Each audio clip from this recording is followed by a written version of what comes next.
el efecto mariposa tiene mucho que ver con las matemáticas, que explica parte de, lo creamos o no, la teoría del caos.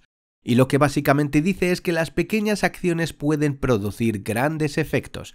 La teoría del efecto mariposa se propuso por primera vez en los años 60 y la historia es muy interesante. Todo empezó cuando comenzaron a usar ordenadores para intentar predecir cambios en el clima basándose en datos de condiciones previas. Entonces, uno de los programadores que estaba probando un modelo se olvidó de añadir el valor 0.0001 a una de las entradas iniciales sobre una presión barométrica o algo así. Cometió un error en el quinto dígito, permitiendo inconscientemente que el ordenador realizara predicciones durante las siguientes semanas.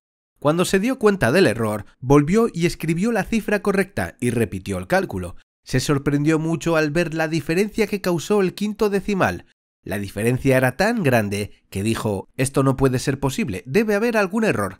De modo que repitió los dos experimentos y descubrió que no había ningún error. De hecho, si comenzásemos con error de exactamente 0.0001, el impacto sobre las siguientes semanas sería tan diferente que llegaríamos a dos escenarios totalmente diferentes.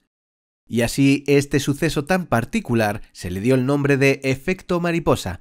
Y todo esto, siendo un poco más melodramáticos, lo que intentan explicar es que si la punta del ala de una mariposa en Perú, por ejemplo, se moviese en el curso de los meses siguientes, podría causar un tsunami en Malasia. Y si una polilla vuela en una dirección, podría generarse un tornado en Texas. Vale, estamos exagerando un poco porque no es el aleteo de una mariposa la causa de un tsunami.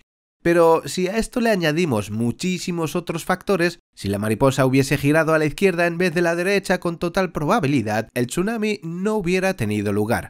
El tema es que es uno de muchos factores el que pone en movimiento una serie de acontecimientos que pueden desembocar de manera totalmente distinta a la que hubiera sido si estos factores iniciales no se hubieran producido.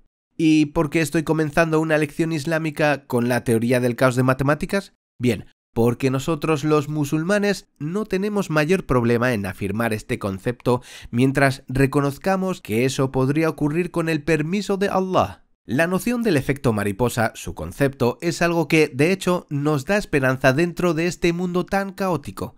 Nos da un sentido, nos empodera y nos hace sentir que podemos, insha'Allah, crear un cambio cuyo impacto será mucho mayor de lo que podemos apreciar en un primer lugar. Cualquier pequeña acción, el cambio más pequeño en mi ser, puede provocar los efectos más increíbles y alucinantes, quizás en la historia del mundo, quizás incluso podría cambiar el curso de la historia. Y si estamos estudiando la sira del profeta Muhammad sallallahu alaihi wasallam, si estudias las biografías de los primeros profetas, si estudias las historias de los sahaba, nos encontramos con esos pequeños efectos mariposa a lo largo de todas estas historias, y eso es lo que nos hace sentir y pensar que, ¿sabes qué? Quizás, insha'Allah, debería dejar de quejarme de las consecuencias y comenzar a preocuparme por lo que hago. Dejemos que Allah decida dónde y cómo acabarán las consecuencias de mis acciones. Allah es el que decide los frutos de estas acciones. Que mi trabajo sea generar pequeños efectos mariposa, allá a donde vaya. Hay tantas historias bellas que podría compartir con vosotros de la sira de la época de los profetas, de las historias de los sahaba, pero la conclusión es muy simple. No menospreciéis las buenas acciones que hacéis, por pequeñas que sean.